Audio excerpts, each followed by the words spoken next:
Sometimes fire can brighten the world, and sometimes it can destroy everything around you.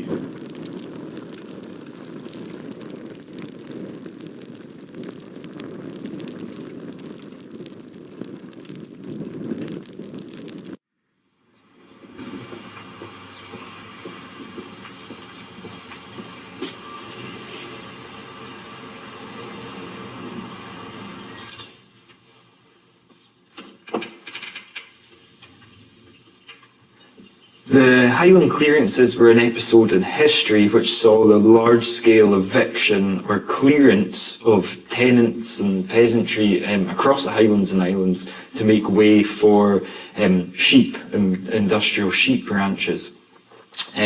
Largely because the landlords at the time could get a better economic return from keeping sheep rather than allowing people to stay on the land. The returns from wool and mutton were higher than that of the rents that were paid by the tenants.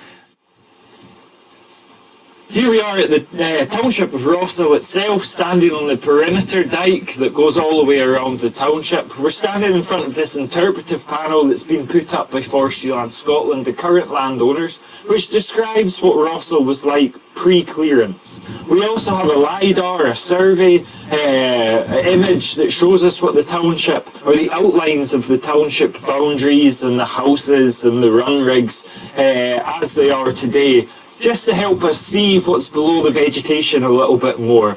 We will be able to see some stones around the houses, but in the summertime the vegetation comes through a little bit more. We can go and have a wee look up into the township itself now.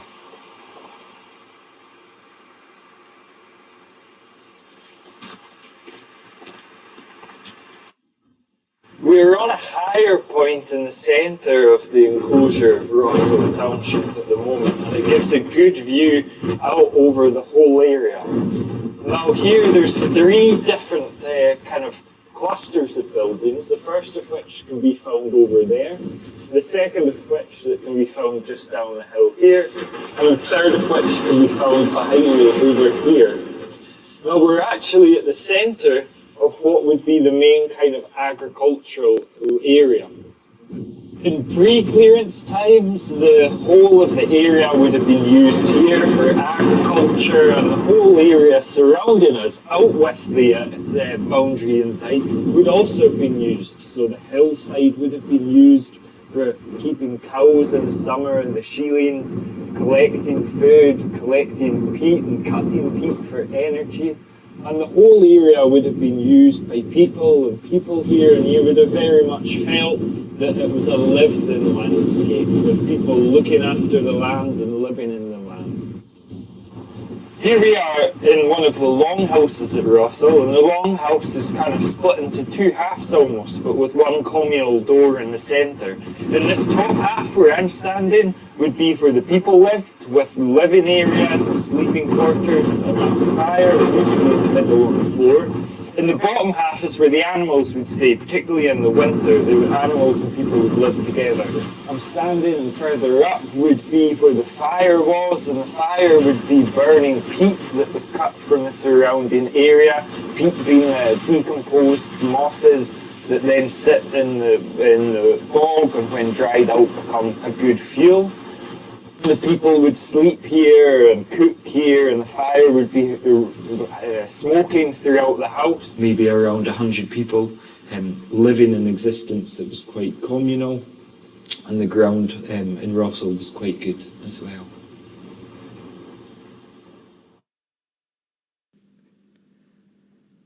Our previous life was peaceful and content. We were very much dependent on oats. We grow plants and are self-sufficient.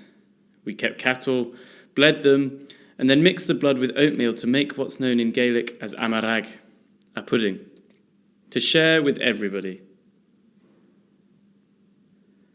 Let's cook a delicious pudding together.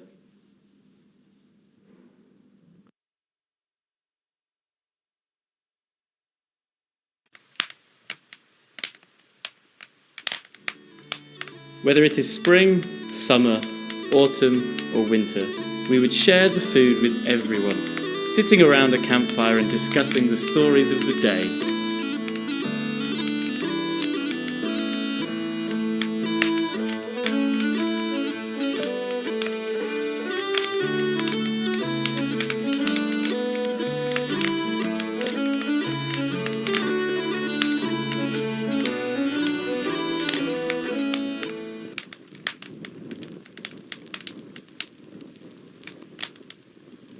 They've set fire to the house. Get out of here! Run towards the door, now!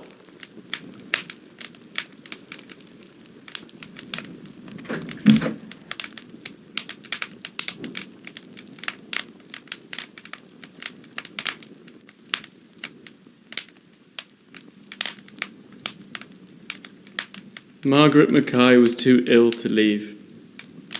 Even when the flames engulfed her home, she could not get up.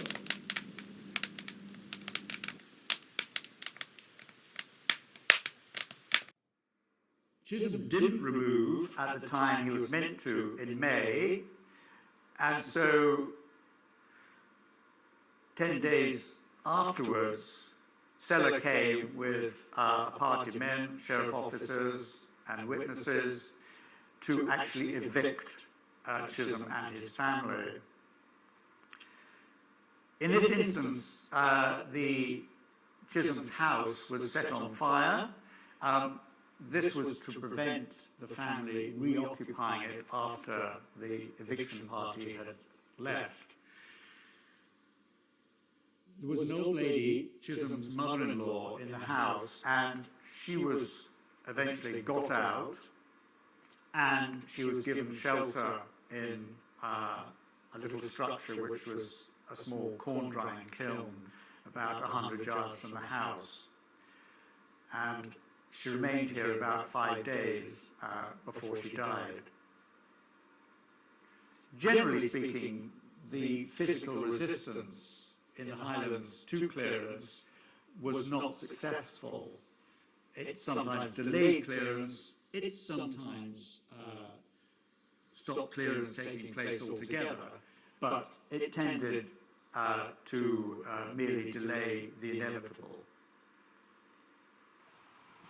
The people coming from the township after they were cleared and evicted would have made their way along a path like this, or a path a little closer to the river, and stopped at places like this, potentially to take a drink or to rest.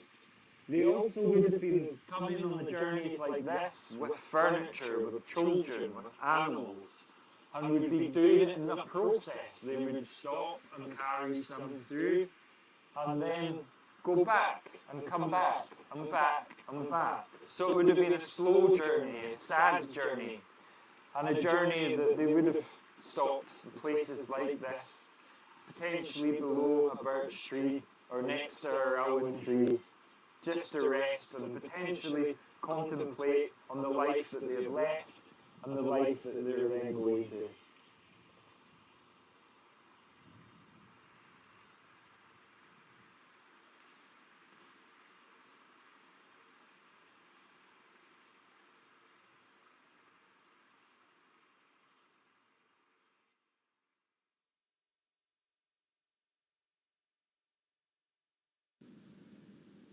Although we were all forced to leave, we still had hope.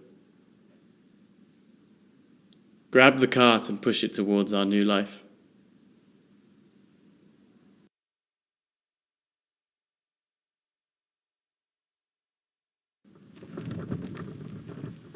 I witnessed the men carrying everything they had across the country, without roads, for 20 miles, to their new lives on the coast. They took what food they could under these dreadful circumstances. It was a difficult journey, but we had no choice.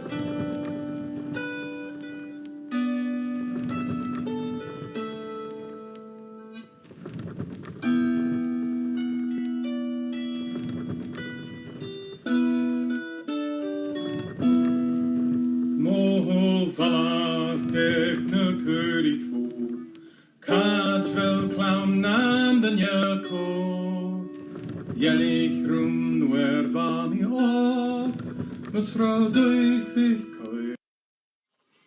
been here since the last 25 years. Prior to that, I lived 4 miles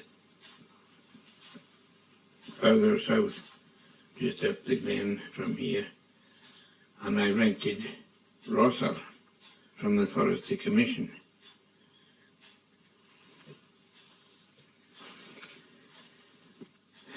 The Highland Clearances, made it far worse for the people when they were cleared. They were put down to the coast, to the seashore there. They had to, they had to build a shelter for themselves, a house, and they had to try and put in a crop as well, and of course they had to get food for themselves. Food was mainly through fishing. They weren't used to fishing, they had never fished before in the sea. In fact, a lot of them, I don't suppose they ever saw the sea.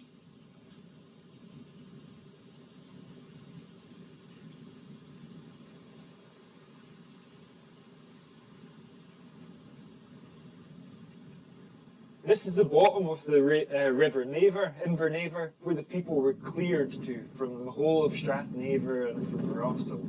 I'm surrounded by crofts. Crofts being the small parcels of land that people were given and cleared to, made too small to live on all year round, so the people who were cleared to here then had to do other work for the landlord as well.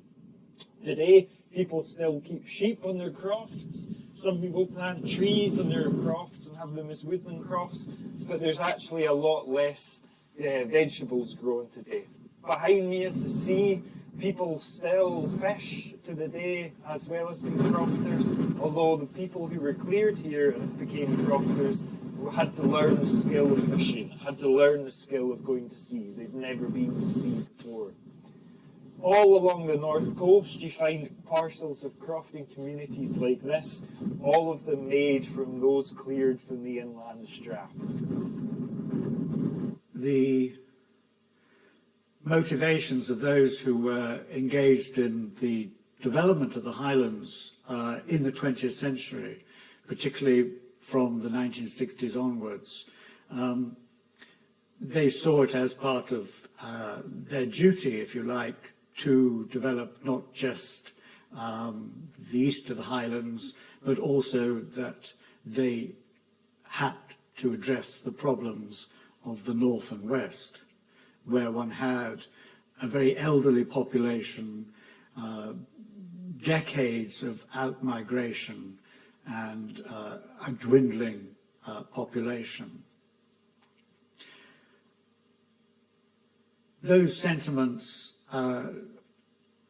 undoubtedly led through to the land reform movement and to support for community ownership of land. The trees that surround me here were planted in the 1950s or 60s by the Forestry Commission as a way of securing timber supply for the nation. These trees would not have existed here during the period of the Highland Clearances.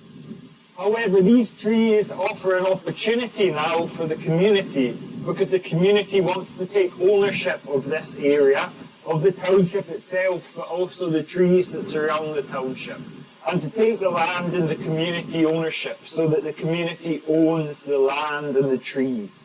And the community could then manage this area in the best interests of the people that live here. They could use the trees productively, or they can use the area more for the environment. And think about the creation of new woodland crofts here, crofts that are used for growing trees and woodland products. And the creation of new woodland crofts here may even see the return of people to make up for the tragedy of the clearances. People coming back to live here like they lived here 200 years ago.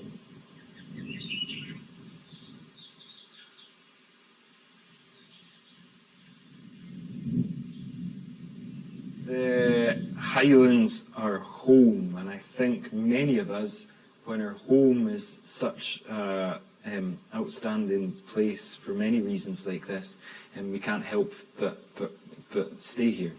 I have a daughter who's a year and a half old, and over the last 6 months I've been taking her to places where her family were cleared from. I took her to Rosal recently. I hope as she grows up, the visits to these places give her a connection to this landscape, and potentially in the future her or her generation could come back to living in these landscapes, and almost 250 years later come full circle and restore people to these landscapes, re-people these landscapes, restore a natural environment to these landscapes, and find some kind of justice in these landscapes.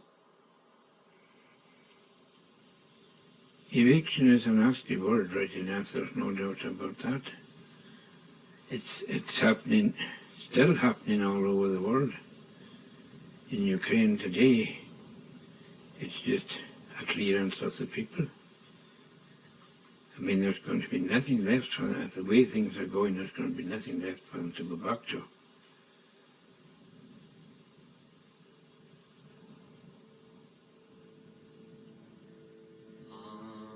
For the glens are lying bare, and the wee bit firm deserted, and the woods of Germany,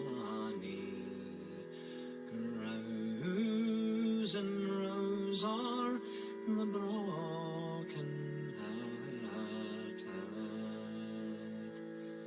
Black as the wood on a ruffian so's brow, but blacker still is your heart, Victoria.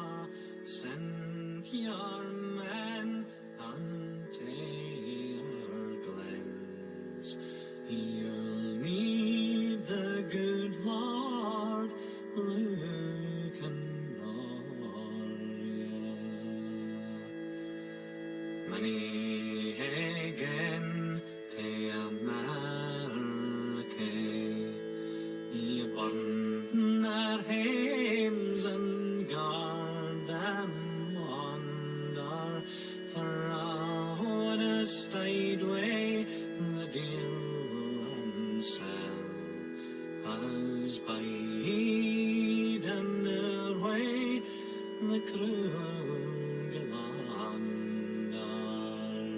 Highlanders.